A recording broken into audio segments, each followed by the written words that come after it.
அஸ்ஸலாமு அலைக்கும் வரஹ்மத்துல்லாஹி தஆலா வபரகாத்துஹு. அன்பார்ந்த சகோதரிகளே, பெரியோர்களே, தாய்மார்களே, அல்லாஹ் ஜல்லஷானஹு தஆலாவுடைய சாந்தி சமாதானம் நம் அனைவரும் மீது உண்டாட்டுமாக. கண்ணிமிக்க அல்லாஹுவின் நல்லடியார்களே, அல்லாஹ் ஜல்லஷானஹு தஆலாவுடைய மாபெரும் கிருபை அழகான ரம்ஜான் மாதத்திலே 5வது நோன்பு நாம் எல்லாம் வைத்திருக்கிறோம். அல்ஹம்துலில்லாஹ், அல்லாஹ்வுக்கே எல்லா புகழும். இன்றைக்கி நம்ம தராவி தொழுகக்கூடிய தராவி தொழுகை 6வது நாளுடைய தராவி தொழுகையாக இருக்கிறது. அதனுடைய சிறப்பு நம்ம பார்த்தோம்னு சொன்னால், அலி ரலியல்லாஹு தஆலா அன்ஹு சொல்லக்கூடிய ஹதீஸ்களில் 6வது தராவியா யார் தொழுகின்றார்களோ அவங்களுக்கு அல்லாஹ் சுப்ஹானஹு வ தஆலா மிக அற்புதமான நன்மைகளை வைத்திருக்கிறான். பைத்துல் மாமூரில் தவாஃப் செய்த நன்மைகள் தராவி தொழுகக்கூடியவங்களுக்கு கிடைப்பதாக ஹதீஸில் கூறப்பட்டுள்ளார்கள். பைத்துல் மாமூர் என்று சொன்னால் மக்காவில் நேர மேலே உள்ள பள்ளிவாசல் பைத்துல் மாமூர். கோடான கோடி மலக்குமார்கள் தவாஃப் செய்துகிட்டே இருப்பாங்க. அவங்க தவாஃப் செய்து போயிட்டே இருப்பாங்க, இன்னொரு கூட்டம் தவாஃப் செய்ய வந்துகிட்டே இருப்பாங்க. அதுக்கு முடிவே இல்லை. எங்கேருந்து வராங்க, எங்கே போகிறாங்க, அல்லாஹ் ஒருவர் தான் அறிவோம். அப்படி கோடான கோடி மலக்குகள் தவாஃப் செய்யக்கூடிய மிக அற்புதமான ஒரு பைத்துல் மாமூர், அந்த பள்ளியினுடைய எவ்வளோ நன்மைகள் அல்லாஹ் சுப்ஹானஹு வ தஆலா வச்சுருக்கானோ அந்த நன்மைகள்லாம் கிடைக்கக்கூடிய ஒரு சிறப்பான 6வது தராவியாக நாம் எல்லாம் இருக்கிறோம். அல்லாஹ் சுப்ஹானஹு வ தஆலா விடாமல் ரம்ஜானுடைய எல்லா தராவியாக்களும் எல்லா நோன்புகளும் அவ்வளோ மகிமையானது. ஒன்று மிஸ் ஆனாலும் கூட நமக்கு வீட்டு செஞ்ச அந்த பர்க்கத்து கிடைக்காம தான் போயிடும். அதனால் முடியாத ஒரு செயல். அது போனால் நடுவுடாமல் பார்க்கலாம். நமக்கு திடீர்னு வரக்கூடிய நோய் நொடிகள், பயணங்கள், பிரச்சனைகள் இருந்தெல்லாம் பாதுகாப்பு செய்து எல்லா தராவியாக்களையும் கடைபிடித்து தொழக்கூடியவங்களாக, அது மாதிரி எல்லா நோன்பு வைக்கக்கூடியவங்களாக அல்லாஹ் நம்மளை ஆக்கி அருள்வானாக. இன்றைக்கி பார்க்கக்கூடிய நம்ம தலைப்பு ஹத்தமல் குர்ஆன் ஓதி கொண்டிருக்கிறோம். ஏன்னா ஷஹ்ரு ரமதான் அல்லதி உன்சில ஃபீஹில் குர்ஆன். இந்த குர்ஆன் ரம்ஜான் குர்ஆன் இறங்குவதனால தான் ரம்ஜானுக்கே சிறப்பு வந்தது. ரமலானுக்கே சிறப்புன்னு சொன்னால், எழுத்துக்கதிராவுக்கே சிறப்புன்னு சொன்னால் குர்ஆன் தான். அப்படிப்பட்ட அந்த குர்ஆன் வந்த அந்த மாதத்திலே நம்ம எல்லாம் குர்ஆன் ஓதிக்கொண்டே இருக்கிறோம், ஹத்தம் முடித்து கொண்டே இருக்கிறோம். அப்போ அவங்க கவனிக்க வேண்டிய விஷயங்கள் அதை பற்றி தான் பார்க்க போக வேண்டிய. கடைசி வரும் பாருங்கள், எல்லோரும் ஷேர் பண்ணுங்கள். அல்லாஹ் சுப்ஹானஹு வ தஆலா ஒருத்தர் நன்மை செஞ்சுட்டா இந்த உலக காட்டில் நமக்கு சிறப்பு கூடியதாக ஆயிடும். எனவே அதுவே ஒரு ஜன்னத்துக்கு காரணமாயிடும். எனவே அல்லாஹ் சுப்ஹானஹு வ தஆலா நம்முடைய அமலெல்லாம் சாலிஹான அமலாக ஏற்றுக்கொள்வான். ஆமீன். நஹ்மதுஹு வ நுஸல்லி அலா ரசூலிஹில் கரீம். அம்மா பஅத். ஃபகத் கால அல்லாஹு தஆலா ஃபில் குர்ஆனில் மஜீத் வல் ஃபுர்கானில் அஸீம். அஊது பில்லாஹி மினஷ் ஷைத்தானிர் ரஜீம். பிஸ்மில்லாஹிர் ரஹ்மானிர் ரஹீம். ஷஹ்ரு ரமலான் அல்லதீ உன்சில ஃபீஹில் குர்ஆன் هدى للناس بينات من الهدى والفرقان. صدق الله العظيم. وقال نبينا صلى الله عليه وسلم الصوم جنة أو كما قال رسول الله صلى الله عليه وسلم. வல்லவனை போற்றியுள்ள கோமா நபி ஸல்லல்லாஹு அலைஹி வஸல்லம் அவர்களை வாழ்த்தி அல்லாஹ் ஜல்லஷானஹு தஆலாவுடைய மிகப்பெரிய கிருபை நாம் எல்லாம் 5வது நோன்பு வைத்திருக்கிறோம். அல்லாஹ் அல்ஹம்துலில்லாஹ் 5 நோன்பு நாம் எல்லாம் விடாமல் தக்குவாவான முறையில் 5 வேளை தொழுது தராவி தொழுது நல்ல முறையில் நிறைவேற்றிட்டு அவனுக்கு 1000 சுக்ரியாக்களை செய்ய கடமைப்பட்டிருக்கிறோம். வாழ்நாள் முழுவதும் சுஜூதில் இருந்தாலும் அதுக்கு நன்றி செலுத்துவதற்கு ஈடாகாது என்று தான் நம்ம சொல்ல முடியும். அந்த அளவுக்கு அல்லாஹ் நம்மளுக்கு இறக்கப்பட்டு கிருபை செஞ்சு இந்த 5 நோன்பு வைப்பதற்கு அல்லாஹ் சக்தி தந்தானே. அது மாதிரி அல்லாஹ் உலக முஸ்லிம்கள் எல்லோருக்கும் அந்த சிறப்பை வழங்குவானாக. மீதமுண்டான எல்லா நோன்புகளும் தராவியாக்களும் குர்ஆன் ஓதுவதும் நல்ல நற்காரியங்கள் செய்யக்கூடியவங்களாக, பேணுதலான தக்வாவான முறையை செய்யக்கூடியவங்களாக அல்லாஹ் நம்மை ஆக்க அருள்வானாக. அது மாதிரி ஹத்தமுல் குர்ஆன் நாம் எல்லாம் அல்லாஹ் ஜல்லஷானஹு தஆலாவுடைய அழகான குர்ஆனை நம்ம எல்லாம் ஓதிட்டுருக்கிறோம். ஆனால் ஓதக்கூடியவங்களுடைய கவனிக்க வேண்டிய விஷயம், இது குர்ஆனும் நோன்பும் நாளை மறுமையை ஷஃபாது செய்யக்கூடியதாக இருக்கும், பரிந்துரை செய்யும் என்று பெருமானார் ஸல்லல்லாஹு அலைஹி வஸல்லம் நமக்கு கற்றுத்தருகின்றார்கள். எனவே நம்ம நோன்பு நோப்பதையும் குர்ஆன் ஓதுவதையும் ஒழுக்கத்தோடு அல்லாஹ்வுடைய மிகப்பெரிய ஒரு பரக்கத்து, மிகப்பெரிய ஒரு அந்த மரியாதையோட, பேணுதலாக, பயத்தோட அந்த குர்ஆன் அல்லாஹ்வுடைய கலாம், நம்மெல்லாம் ஒரு படைப்பு தான். நம்ம ஒரு படைப்பு, ஃபோன் ஒரு படைப்பு, துனியா ஒரு படைப்பு, எல்லாம் படைப்பு. ஆனால் குர்ஆன் என்பது படைப்பு இல்லை, அது அல்லாஹ்வுடைய கலாம். அந்த அல்லாஹ்வுடைய அல்லாஹ் நம்மள்கிட்ட பேசுகிறான், அந்த அல்லாஹ்வுடைய அந்த குர்ஆனை மதித்து மரியாதையோடு நியத்தை வச்சு நம்ம ஓதணும். அந்த குர்ஆனை அழகான முறையிலே ஒதுவோட நெஞ்சில் பிடிச்சு அதை எடுக்கும் போதும் நம்ம அதை ஓதும் போதும் அவ்வளோக்கு மரியாதையோட அந்த குர்ஆன் இருக்கும்போது மேலே உட்காரக்கூடாது, அங்கங்கே வைக்கக்கூடாது. குர்ஆன் வைக்கும்போது சரியான முறையில் வைக்கணும், பேணுதலாக பயத்தோட நம்ம அதை பார்க்கணும். ஏன்னா அல்லாஹ்வுடைய கலாம். அப்போ அல்லாஹ்வுடைய கலாம் ஓதும் போது அல்லாஹ் நம்மள்கிட்ட பேசுகிறோம், நம்ம அல்லாஹ்ட்ட பேசுகிறோம். இப்படி உண்டான தக்குவாவோடு அந்த நோன்பு நம்ம நெய்யத்தோடு நோன்பு வச்சிருக்கிறோம். அந்த நோம்பில் ஏராளமான நன்மைகள், ஒன்றுக்கு பல லட்சம் நன்மைகள் கிடைக்கக்கூடிய அந்த நாளில் அந்த நெய்யத்தோட குர்ஆனை பேணுதலான முறையில் ஓதுவது.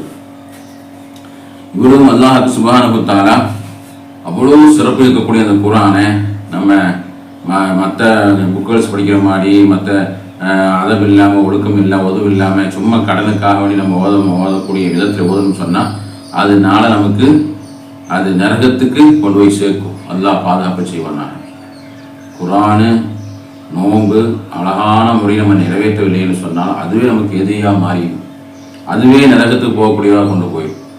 அது நம்ம வச்சும் புண்ணியமில்லாமல் போயிடும், ஓதியும் புண்ணியமில்லாமல் போயிடும். எனவே அன்பார்ந்த சகோதரர்களே, இந்த வீடியோ பார்க்கக்கூடிய தாய்மார்களே, ரொம்பவும் கவனமாகவும் தக்வாவோடும் இறையச்சமாகவும் பேணுதலாகவும் குர்ஆனை எடுத்து குர்ஆனை ஓதுவதும் சிறப்பு, குர்ஆனை பார்த்துவதும் அதுவும் அதிகமான சிறப்பு. நம்ம ஃபோனில் உதவி இல்லாமல் பயணத்துக்கு போகும்போது ஏதோ முடியாத ஒரு சூழ்நிலைக்கு அதை நம்ம பயன்படுத்தணும். இல்லாமல் நம்ம அழகான முறையில் எப்போது ஓதுவது குர்ஆனை நமக்கு ஒரு சொந்தமாக ஒரு குர்ஆன் இருக்கணும். நம்ம அந்த குர்ஆனை பார்த்து உதவோடு ஓதணும். அந்த குர்ஆன் நமக்கு இருக்கும், நம்ம அந்த குர்ஆன் நாளை மறுமையிலே ஷஃபாஅத் செய்யும். அப்படி என்ன சிறப்பாக இருப்பதனால தான் இமாம் பெருமக்கள் இமாம் நவவி ரஹ்மத்துல்லாஹி அலைஹி அவங்க சொல்லுகின்றார்கள், அந்த குர்ஆனை நம்ம ஓதுறோம் அழகான முறையிலே தக்வாவான முறையில் ஈர்த்து வச்சு அல்லாஹ்வுக்கு வேண்டி நம்ம பயபக்தியாக ஓதி முடிக்கிற பொழுது கூட இமாம் அவங்க சொல்கின்றார்கள், நபவி இமாம் சொல்கின்றார்கள், ஒன்று ஃபஜ்ருக்கு நீங்கள் முடித்து அப்படியே நீங்கள் துவா செய்யுங்க, அல்லது மாரிபில் அந்த அத்தம் குர்ஆனை முடித்து நீங்கள் துவா செய்யுங்க. இதுதான் மிக சிறப்புக்குரியது. இந்த குர்ஆனை ஓதிட்டே இருக்கிறோம், முடிஞ்சிருச்சு, முடிக்கின்ற போது நம்ம என்ன செய்ய, எப்போ முடிக்கணுமா, காலை நேரம். ஏன்னா மலக்குமார்கள் எல்லாம் நம்முடைய அமலையெல்லாம் உயர்த்தக்கூடிய நேரம், மாலை நேரம், மாறி துறைக்கு பிறகு நம்முடைய அமலையெல்லாம் அல்லாஹ் ஒப்படைக்கக்கூடிய நேரத்தில் நம்ம குர்ஆனை ஓதி ஒப்படைத்த நிலையில் அந்த நன்மையை சமர்ப்பிப்பாங்க. காலையில் ஓதி முடித்து அந்த குர்ஆனை ஓதி முடித்து அந்த நிலையிலே நமக்கு அல்லாஹ் எடுத்து சமர்ப்பிப்பாங்க மலக்குமார்கள். அவ்வளவு சிறப்பு மலக்குமார்கள் ஒன்று சேராங்க, அதுவாக நமக்கு கிடைக்கும். ஏன்னா அது மாரிபில் முடிங்க அப்படின்னு சொல்லிக்கின்றார். அது மாதிரி அந்த குர்ஆனை ஓதி முடிக்கக்கூடிய நேரத்தில் நம்ம ரெண்டாவது மணிக்கு ஒன்றாவது முடிக்கின்ற பொழுது ஃபஜ்ர் நேரம் மாரிப் நேரம் முடிக்கணும். ஒன்றாவது சிறப்பு இமாம் நவவி ரஹ்மத்துல்லாஹி கிதாப் எழுதுகின்றார். ரெண்டாவது சிறப்பு நம்ம நோன்பு வைத்த நிலையிலே குர்ஆன் ஷரீஃபை ஹத்தமும் முடிக்க வேண்டும் என்று எழுதுகின்றார். இப்போ நம்ம நோன்பு மாதத்திலே இருக்கிறோம், அப்போ அவர் சிறப்பாக இருக்கிறோம். அப்போ நோன்பு மாதத்தில் நம்ம அல்லாத மாதத்துக்கு நஃபிலான நோன்புகளை, விடுபட்டு போன நோன்புகளை, நம்ம சுன்னத்தான நோன்புகளை வச்சு அந்த மாரிப் நேரம் ஃபஜ்ர் நேரம் குர்ஆன் முடித்தா இன்னும் மிக சிறப்பான, அதுக்கு உயிரோட்டம் உள்ள இபாதத்தாக அது அல்லாஹ் சுப்ஹானஹு வ தஆலா உயர்த்தப்படுகிறது. எனவே நம்ம அந்த நோன்பு மாதத்தில் இப்போ பரதா நோன்பு இருக்கிறோம், அந்த நோன்பு மாதத்தில் நிய்யத்தை நினைச்சு நோன்பு வச்சு அது குர்ஆனை ஓதி முடிப்பது மிகவும் அலாட்டியான நன்மை, மிக அற்புதமான நன்மை என்று இமாம் இரண்டாவது சிறப்பு எழுதுகின்றார்கள். மூணாவது சிறப்பு எழுதுகின்றார்கள், அது குர்ஆனை முடிக்கக்கூடிய அந்த நேரத்திலே மஜ்லிஸ்களை குடும்பத்தில் வச்சு நம்ம அப்படி எல்லோரையும் குர்ஆனை ஹத்தம் முடிச்சிட்டோம் ஃபஜ்ர் நேரத்தில் அல்லது நோன்பு திறந்ததுக்கப்புறம் எல்லாரையும் வர வச்சு நம்ம குர்ஆனை ஓதுனவங்களும் பக்கத்தில் இருந்து அவங்க துவா செஞ்சு மற்றவங்கள ஆமீன் சொல்லி அந்த குர்ஆனை முடிப்பது, ஒரு மஜ்லிஸ் ஏற்படுத்துவது. அது தெரிஞ்சவங்களே ஒரு இமாம் அவங்கள வர வச்சு அவங்களுக்கு தாவத்து கொடுத்து அவங்களுக்கு கண்ணியப்படுத்தி நம்ம துவா செய்யலாம். அல்லது நம்மளே வீட்டில் உட்கார்ந்து ஓதக்கூடிய மஜ்லிஸ் ஏற்படுத்தலாம்.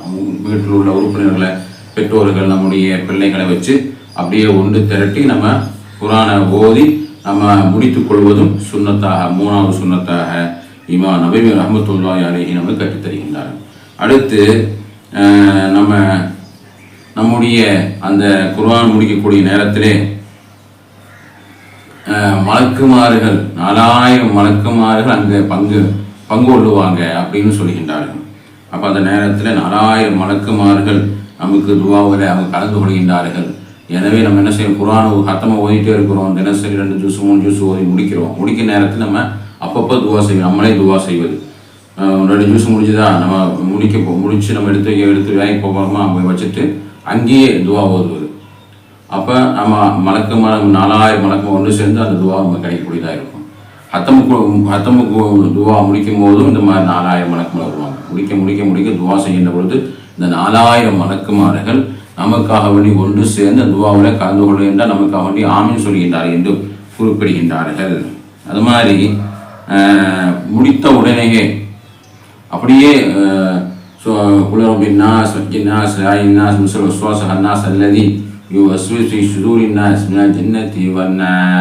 முடிச்சுட்டோம்.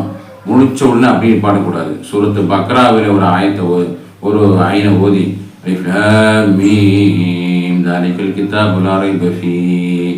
ஓதி அந்த ஓதி ஒரு ஐனில் முடிக்கணும். அப்படியே குர்ஆன் என்பது முடித்து விட்டு இருக்கிறது இல்லை, முடித்து மறுபடியும் ஆரம்பிக்கணும். முடித்து குர்ஆன் முடிக்கணும், மறுபடியும் ஆரம்பித்து மறுபடியும் முடிக்கணும். இப்படி தான் ரொட்டேஷன் ஆகிட்டே இருக்கணும். இந்த குர்ஆன் மட்டும் அவருடைய சிறப்பு. முடித்து விட்டு நம்ம அது ஆப்சாக்களில் தராவியாக ஓதும் போது முடிச்சு விட்டு அது பக்ராவில் ஒரு ஆயம் எடுத்து ஓதுவாங்க. ஏன்னு சொன்னால் முடிச்சு அப்படியே கட் பண்ணக்கூடாது. அடுத்து நம்ம ஓதி பாட்டி மறுபடியும் ஆரம்பிக்கணும், ஸ்டார்ட் பண்ணணும். இதுதான் முடிக்கக்கூடிய அழகான ஒரு நல்ல ஒரு திட்டமாக இருக்கிறது. இமாம் சொல்லி தந்த குர்ஆன் எல்லாம் நோம்பில் ஓதுறோம், கண்ணியத்தோடும் பொதுவோடும் மரியாதையோடும் துவாவோடும் அதை ஓதுவது. அல்லாஹ் சுப்ஹானஹு வ தஆலா துவா அந்த குர்ஆனை எச்சில் தொட்டு நம்ம திருப்பக்கூடாது, ஒதுவில்லாமல் நம்ம ஓதக்கூடாது. அது மாதிரி நம்ம இப்பெல்லாம் 10வது 11 பண்ண பரீட்சை நேரங்கள்லாம் இருக்கிறது, பரீட்சை உள்ள நேரங்களாக இருக்குது. அந்த நேரத்தில் நம்ம குழந்தைகளுக்கு நம்ம குர்ஆனை நம்மளுக்கு ஓதி மந்திரிக்கலாம். அது மாதிரி அவங்கள அலம் நஷ்ரஹ் சத்ரக் அவங்கள நம்ம ஓதி நம்ம மந்திரிச்சு விட்டு அவங்களுக்கு நல்ல நினைவாற்றல், நல்லா பரீட்சை எழுதக்கூடிய ஒரு நல்ல ஆர்வம், அல்லாஹ்வுடைய உதவி எல்லாம் கிடைப்பதாக நம்ம இமாம் பெருமக்கள் எழுதுகின்றார்கள். அப்போ அந்த குர்ஆனை ஓதுந்து எல்லா பரக்கத்துக்கும் குழந்தைகளுடைய எதிர்காலத்தினுடைய அவங்க நல்ல பிள்ளையாக ஆவதற்கும், நல்ல படிப்பதற்கும், நல்ல ஓதுவதற்கும், நல்ல பிள்ளையாக ஆகுவதற்கும் நம்ம என்ன செய்யணும், குழந்தைகளுக்கும் நம்ம தண்ணீரை ஓதி மந்திரிச்சு அவங்களுக்கும் குடி கொடுப்பது. பரீட்சை எழுதக்கூடியவங்களாக இருந்தால் இப்போல்லாம் 12ஆம் 11 பரீட்சை நடந்துட்டு இருக்குது, நடக்க போகுது. அப்போ அந்த நேரங்களில் நம்மளாம் அந்த குர்ஆனை ஓதக்கூடிய நேரத்தில் ஒரு 10 தடவை அலம் நஷ்ரஹ் லக் சத்ரக் ஓத குர்ஆனை ஓத தெரிஞ்சு அவங்க ஓதி பெரியவங்க ஓதிட்டோம், இல்லை குழந்தைகளாக இருந்தால் நம்ம ஊதி விடுறது. இதெல்லாம் அவங்களுக்கு நினைவாற்றல்கள், பரீட்சை எழுதுவதற்கு, அவங்களுக்கு ஆரோக்கியத்துக்கு எல்லாத்துக்கும் அது ஒரு அல்லாஹ்வுடைய பரக்கத்தை அவங்க அடையலாம் என்றும் எழுதுகின்ற அப்படிப்பட்ட நல்ல ஒரு குர்ஆன் ஓதி ரமதானை நம்ம நோன்பு சொன்னால் வெறும் நோம்பாக இருக்காமல் நோம்புக்கு உயிர்னு சொன்னால் அது குர்ஆன் தான். நமக்கு எப்படி உடம்புக்கு உயிர், மாதிரி நோம்புக்கு உயிர் குர்ஆன் தான். அப்போ நோன்பு வச்சுட்டு சும்மா தூங்கி நேரத்தை கிடைக்காம குர்ஆனில் நம்ம எவ்வளோ முடிக்க முடியுமோ, தராவியோ 1 ஜூஸ் முடிக்கிறோம். நம்ம ஓதும் போது ஒரு 3 ஜூஸ் 4 ஜூஸ் 5 ஜூஸ் ஓதி ஒரு 4-5 ஹத்தமுல் குர்ஆனை ஓதி நல்ல அல்லா இடத்துல அதை நல்ல ஹிதாயத்துக்கும் நல்ல ரமதானுடைய ஏராளமான சிறப்புகள் கிடைக்கிறதுக்கு, லேத்துக்கு எதிராக கிடைப்பதற்கு இதெல்லாம் மிகப்பெரிய நமக்கு காரணமாக ஆகிவிடும். எனவே அல்லாஹ் சுப்ஹானஹு வ தஆலா எல்லோருக்கும், எல்லா நோன்பு வைப்பிற்கும், எல்லா தராவிகளோருக்கும், அதிகமான குர்ஆனுடைய ஹத்தம் ஓதுவதற்கும் எனக்கும் உங்களுக்கும் அல்லாஹ் தௌஃபீக் செய்வானாக. ஆமீன் ஆமீன் யா ரப்பல் ஆலமீன். وآخر دعوانا أن الحمد لله رب العالمين. السلام عليكم ورحمة الله تعالى وبركاته.